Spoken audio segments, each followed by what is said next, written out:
to hit with 2 strikes and go deep in counts because, these guys are getting anxious at the plate.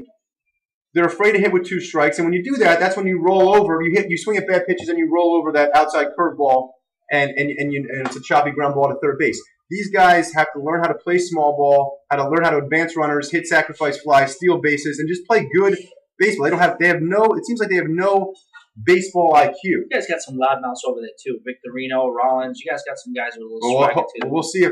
We'll see if Rollins is back. I kind of hope he is. He's kind of the clubhouse leader as far as the swagger goes. And that's a big question in our offseason as far as he wants a 5-year deal. The Phillies, he's 33 years old. The Phillies don't typically,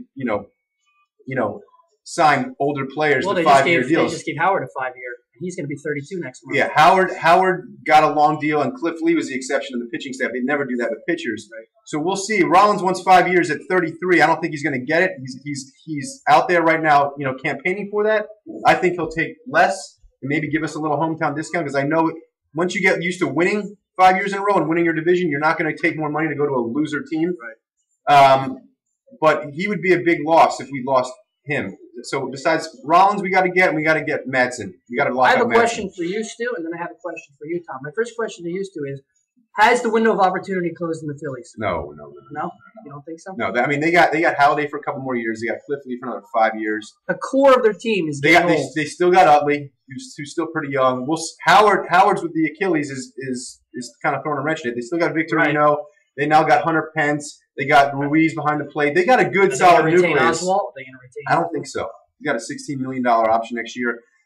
They won 102 games this year with Oswalt, I think, going 8-9. So do they really need Roy Oswalt in their lineup? I don't think so. And if they need to keep Rollins and Madsen, Oswalt might be a way to unload some money and keep those guys, which I think are more crucial to winning. Anytime you got Cliff Lee and Halladay on your staff, you got to fight this chance. I don't care who you are. I mean, I love Roy Halladay. He's one of my favorite players, but how many years is he going to keep pitching 12 and 14 complete games? I mean, he's a horse. He is. He's only 30, but he's 31, 32 years old. I mean, is he? I think he's a little older than that. I don't think so. He's got some years left in him. And he's, with CC, with Verlander, he's top 3, pitchers in baseball, top 5, whatever you want to say. That guy's in the conversation. So, I agree with you. Now, Tom, just to digress here for a second, you were talking about the Yankees a minute ago. I have to ask a question. You talk about having your card-carrying right to win the World Series every year. That's not realistic. But what I want to ask you is, don't you think the Yankees overachieved this year? I think they overachieved. This was a good year for the Yankees. They weren't expected to win the division. They had one starting pitcher, Sabathia, and he's got an option this year. You lose him, what are you going to do? You are 1,000% right. And I have another webcast that I'm going to be doing that is going to be talking about just that. Let's just put it into play. We were underdogs going into the year before we even started. Okay, so with our team at full strength, we're underdogs to the Red Sox, right? Yes. Okay, so now we lose Java, we lose Soriano, we lose Phil Hughes, we lose A-Rod for most of the year. Use Jeter for a month. We lose Jeter for a month, and we lose Jeter for half the year because he sucked in the beginning. Yeah. Right? We lose AJ turns up his usual clunker of a year. I mean, if you told me all those things were going to happen, I would be like, all right, you know what? And you still push it to game. Only the Yankees could have pulled that mess together. Right? I mean, you know what also deserves a lot of credit, who really doesn't get it? First-year pitching coach Larry Rothschild. Who would have thought you can get that much out of Garcia, as well as Garcia, Nova, and Colon? Right. I mean, these are guys who haven't had any impact in any type of baseball in a long time. Right. And they got a lot out of them. They going after King Felix? That's going to be the big debate. Do we want to go after King Felix because it's probably going to take Montero to do it? Right.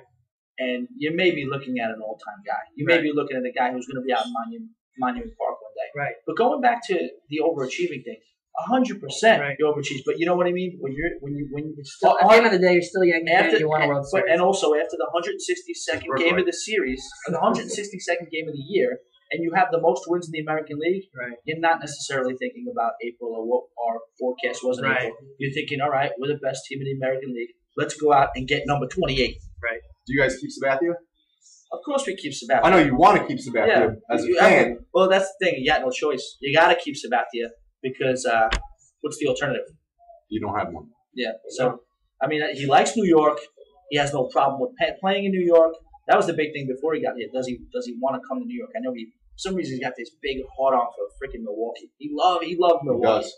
But I think he likes the Bronx. I think he likes the Yankees. And I think we're going to have to back up the truck. But, yeah. There might be room for him in Milwaukee. If they unload Fielder, there might be room for Sabathia. The Yankees aren't going to let that happen. I'm just saying. They're not going to let that happen. I wanted to ask you a question. You guys, this week, monumental shakeup in management. You lose your GM, you lose your coach. Where do you see yourself? I mean, I was very disappointed that Terry Francona was gone as a manager, and I have to believe that it was a major, if not 50%, more than 50% of the reason that he's not the manager anymore is because it was on his own accord. He didn't want to be there Absolutely. anymore. Because this guy deserves a pass. I mean, you don't win a World Series for almost 100 years, and he wins you 2 in 4 years. I mean, he is a legendary figure in Boston. So I really thought that he deserved a pass. So in light of all this stuff that came out yesterday with him losing the locker room and, you know, guys not listening to him and playing video games and drinking beer and eating fried chicken, he might have just said, fuck it, I don't want to be in this situation anymore. We've run its course. We've had a nice run. Let's part ways. Did you want Theo to go too? You know, I want to ask you guys a question. Do you think Theo is that important to the Red Sox winning the championship, or is he just a figurehead? I think he's a lot like Cashman, to be honest with you. I'm not a big Cashman guy, to be honest with you.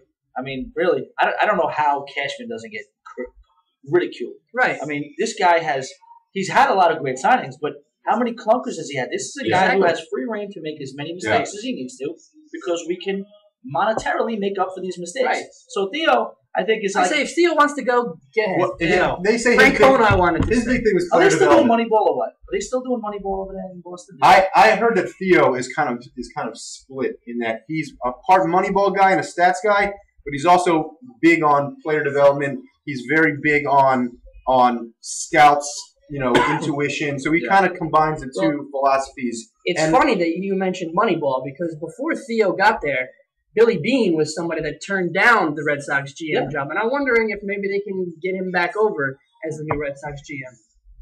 Again, Billy Beane, I mean, my thought on this is, like, I'm watching this movie, I'm watching this guy get glorified, I'm watching everybody cry and how great it's Brad Pitt, the handsome Brad Pitt. He's up there, everybody's rallying around this guy who just changed the world. Guess what? He still hasn't won a loser. Shit. Right. I'm not saying he's a loser. I'm not saying he's not going to win shit. He got into the playoffs. To this point, I don't care. The whole movie, the climax of this movie was a 20-game winning streak during the regular season. As impressive as that is, which we all know doesn't mean shit. To any real baseball fan, what do I give a crap about a 20-game winning streak? Right. You know, show me that in October. Show me the World Series trophy. Right. Is what it is. Absolutely. But I mean, Theo, I don't know. I mean, I'll admittedly say I'm not as close to that situation as maybe I'd like to be, or obviously as you are. But I think you can move it out. I'm okay with Theo going. Well, who's going to manage the team? I've heard Bobby Valentine, which I do not like. Yeah. They have. We spoke off camera about Haley, the bench coach, African American bench coach. We get Joe Torre in there. I was thinking Joe Torre. I'd love to have Joe Torre, but you know who I would love to have manage the team, and I mentioned him when we talked, and I don't think that this is actually being thrown out there, and it was just kind of like my own idea. Jason Veritek. Why not? He calls the game as it is. You know, he's part of that whole idiot group. Yep. You know, he's one of the faces of the Red Sox. And your catchers and your shortstops are your smartest guys on the field. Jason Veritek. I would be all for that. Girardi, you know, I would love to see Veritek. Has anybody mentioned that? Have you heard that, or is that your thing? That was my thing. That's not a bad idea. That's not a bad thought. Maybe somebody should throw that out there. Yeah. I mean, I'll tell you something, though. I'll weigh in on this. Joe Torre managing the Boston Red Sox will be my equivalent of you watching Wade Boggs ride a horse in Yankee Stadium after Yankee Stadium. Yeah, probably. Oh, my head would explode. As what's his name said, comedian. I can't fathom that, and I don't think Joe would do that because I don't think so. Joe and Cashman are feeling their way around right now. They're not the best of friends, but you know what? Joe Torre will repair his relationship with the New York Yankees, and Joe Torre will be a legendary figure. And as far removed and as few World Series as we win since that 2000 season, the more Joe Torre's star will rise, and the more his legend will rise. He will never have to repair his relationship with the fans. No. Never. No. I mean, I do think he wasn't perfect. I do. I do know Sean Chacon out in another nut job.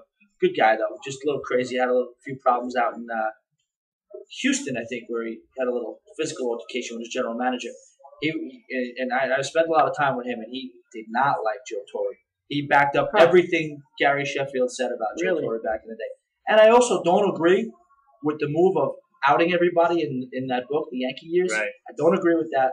Other than that, Joe Torre is my guy. I mean, come on. Joe Torre, I looked forward to that Mike in the Mad Dog slot every single, what was it, Thursday or Friday? Yeah. He feels like he's your uncle. You know what I mean? Joe Torre is like. I like Joe Torre, and I'm a Red Sox fan. Right, and I'm a Red Sox fan. I feel like we should take some callers. This was fun. Yeah. All right, let's go to. No? All right. All right, well, I definitely want to thank you guys for coming still. Our resident Philly fan, as well as Matt is our resident. Thanks for having me. Absolutely, a resident Red Sox fan. Thank you guys for tuning in, and we'll see you on the next episode of Yankees and Gravy.